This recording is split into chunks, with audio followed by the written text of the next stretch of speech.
Telly, indicating that the planning board reviewed the ordinance, found that it is not inconsistent with the town's master plan. Not inconsistent is the statutory standard that is used, and the planning board unanimously recommended that the council approve and adopt this ordinance. Tonight is the second hearing and public hearing of this ordinance. Thank you, Mr. Messina. For the record, it's Phil Abramson, Planner Phil. So this is going to be pretty brief, and that's why I appreciate you kind of taking us out of order. We agree with this presentation, and we have members of the public here. This is the time that they're going to provide an opportunity to provide comment to you, and then you'll be in a position tonight if you want to move for adoption of the ordinance. So I'm just going to give, I know you've seen a lot of this before, but this, for the sense that it is a public hearing, and in Morristown we sort of front load our process, this is the statutorily correct time to go through this level of detail. So I'm going to just walk through the redevelopment area, the redevelopment plan, what does the plan do and what does it have in it. Talk a little bit about those key public benefits that we worked toward in the plan, and then what are the next steps. So this is a really important area of Morristown. Given the sort of condition that it finds itself in, you wouldn't know it, but it is sort of one of these other kind of kernels or nodes of activity in the town. It is right at the heart of the transit district. It is essentially the transit district surrounded by some very heavily used roadways, so it's a very accessible location. Walkable, connected to neighborhoods, residential neighborhoods, connected to shopping, and connected to the rail line. So this is the property. It's 3 parcels, technically 4, not a little piece of what used to be right of way up here, lot 11. It's about 1.58 acres. The property, lot 13, is owned by the Morristown Parking Authority. Lots 12 and 1201 are owned by the Coltis family. Privately owned. And then, as some of you may recall from our last conversations, Lumber Street is within the parcel for lot 13. After our meetings, after our last meeting on November 6th, I believe, we've still had numerous conversations with the Lade family, the owners of All County Rentals. And I think at this point we've come to, and I believe that they're comfortable with, the redevelopment plan as it's currently written. I think that there will be some more formalizing documents when the time comes and when the transaction occurs to transact and transfer the title of the land. When that, when and I guess if that day comes, there may be some additional formalization that needs to happen, and we'll leave that to the attorneys at that point. But we have worked with them and made sure that they were heard and respected. And that they're taken care of best we can in this redevelopment plan, and that we've been very clear with the contract purchaser about what our expectations are as a municipality in terms of the way that business be treated, both during the construction period and on an ongoing basis. So, like all redevelopment plans, it's a pretty standard form. We've talked about the history and the redevelopment law. We've talked about the public purposes, the land use requirements. So this is, like I like to say, it's a mini master plan and zoning ordinance for a neighborhood. It gets a lot more attention than oftentimes than these broad municipal-wide planning efforts. So this area was under a microscope for the past several years, and this is the result of that study and analysis. Like most of our plan goals that we set out, and these have not changed for years, and they apply to every redevelopment plan we do. Pedestrian-friendly streets, great architecture. We want to make sure that there's places for people in all these different projects that we build, and green infrastructure, and especially in this location, that the architecture of the new buildings complement, not compete with, this kind of gem, the train station.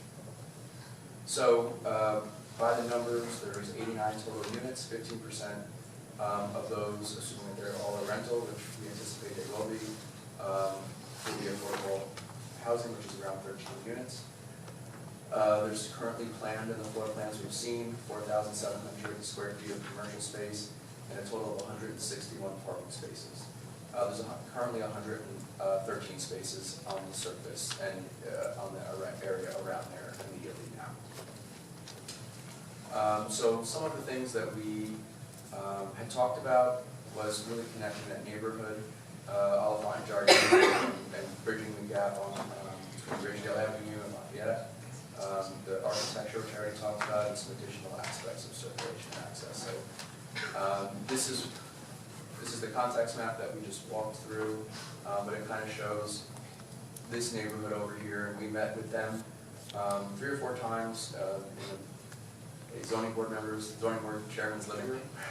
He was nice enough to host us a number of times, and we heard from that community that as close as they are, they feel very far away. That they feel, I don't know if stranded is the right word, but they certainly feel like Lafayette Avenue is a barrier to their pedestrian accessibility to the train station. We worked with the county, Lafayette Avenue is a road under county jurisdiction, to try to find a way to cross the street up at the top of the hill, which is what they wanted, and we got 0 traction, no pun intended there.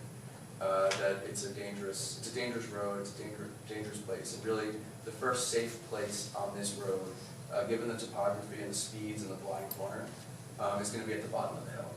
So rather than go back to them and say, sorry, we couldn't help you, we thought about a way to improve their situation nonetheless. And what we were able to do was get some agreement with the county, and we did submit a grant, and you all endorsed that via resolution earlier this year, to take that road diet that we did back in, I don't know where, 2012, 2011, and now take that paint that we put, and you always start with paint, and then you move to something more expensive and permanent to make sure people like it. So now we're going to take that paint, move it into real curb lines, street trees, grass, something that that neighborhood really hasn't had, and should have always had. But we were able to get rid of a lane of traffic. So Lafayette Avenue has been transformed, maybe even slightly, in the past few years, and this will help to make it more livable and more accessible. There was a discussion about the bus stop, and there was some back and forth. All the entities that we've called to confirm have said that they don't use it. There will be a process, if we actually, a technical process that we go through with DOT and NJ Transit to sort of fully and finally release that. If there are entities that are using it, we will find out. Of course, we won't take away an active bus stop. But for the time being, this is the aspirational plan. This was what was submitted as part of that grant. And we feel that it's the best plan. But again, buses are also important, so it's a balancing act between the bus and the pedestrian. This is just another image showing how those right-of-way and curb extensions come all the way down to Ridgedale Avenue. One additional thing I'll say about this, in the redevelopment plan, we do require the redeveloper, we will require, part of our next step here is when this moves ahead as an ordinance, is to coordinate with John's office and to begin to provide them sort of a handoff document, like a checklist almost, of things in this redevelopment plan that need to be incorporated into an agreement. And one of those things is going to be a traffic study and an identification of infrastructure improvements, a final resolution of what happens along Lafayette Avenue in direction, or not Lafayette, I'm sorry, Lackawanna Place, and what kinds of accommodations are going to need to be made, what safety things are in there. We have some pretty good ideas, but again, planner, and we need a full engineering study, which will be done, and the obligations that flow from that study will be incorporated into the agreement. And we can't really do that as well in a plan document. It's more of a legal obligation. So just the historic architecture, people say a lot of great things about this. It's even interesting to look back at some of the historic designations when the National Park, the Department of Interior designated this. The way they talk about this building makes me very proud of Morristown building. It's like the nicest one along the train line, and we got the best one, so that's nice. And this is the building that we hope will sort of be a backdrop and a respectful backdrop to that. So Maybe it'll peek out over the top of the train station when you're on Morris Street. It'll certainly provide a nice foreground on Lafayette Avenue.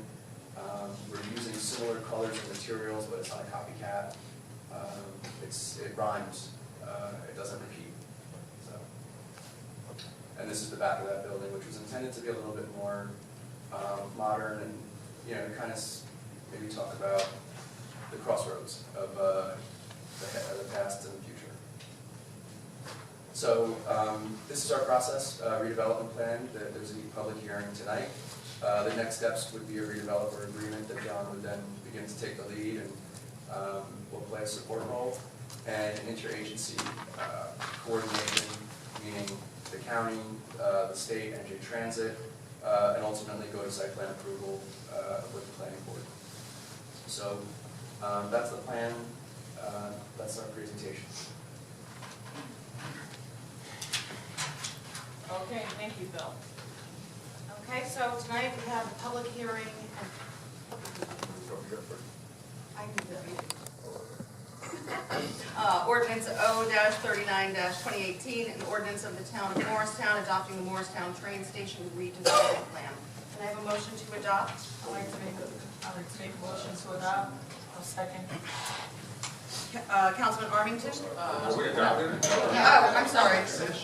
Public hearing. Sorry. Yes. So at this time, we're going to open up the public hearing. So at this time, I'd like to open up the public hearing on ordinance number O-39-2018. If any members of the public wishing to be heard, please come before us and state your name, address, and try to keep your comments down to 5 minutes or less. Linda. Good evening, I'm Linda Carrington, 49 McCullough Avenue, Morristown. And I recently started reading the design guidelines, which I downloaded from the town website. There are 103 pages, and I hope the council is familiar with them.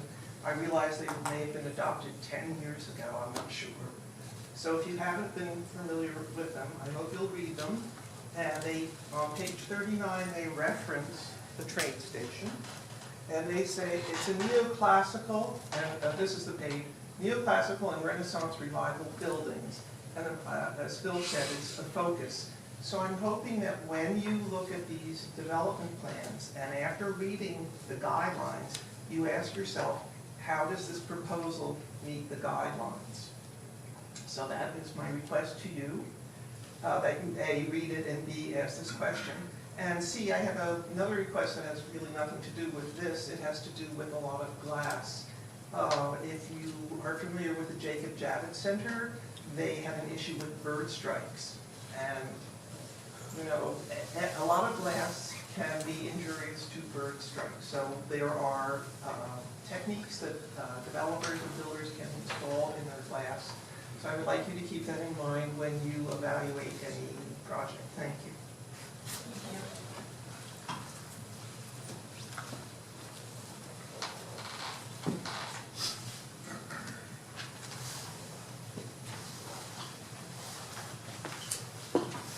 Good evening, Kevin McNally, 13 Franklin Place. I have a question. We have a lot of development going on in the town, and I'm supportive 100% actually. I just have a question that, and I articulated to a member here.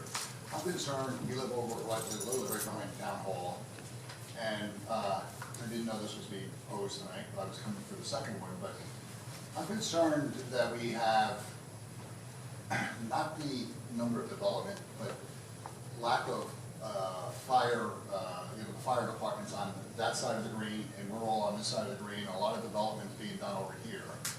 And I just would ask the town council if there's something to be considered relevant to even if it's one fire truck, there's 2 bays out here, out here at the town hall, would they be able to handle one small fire truck? I'm concerned as a resident, that's my question, that if we had a house fire or the hospitals on this side, would we be able to avoid injury and further damage by having a firehouse or some kind of equipment on this side of the town? And I think it's something that, I've talked to other residents on Franklin Street and Franklin Place, they have a similar concern. And I'd ask that the town consider that, this development. I think we, as well as maybe the next one that you're entertaining here tonight, and other developments that we somehow find in the budget, or somehow make it work so that we consider something on this side of town, that's all. Thank you.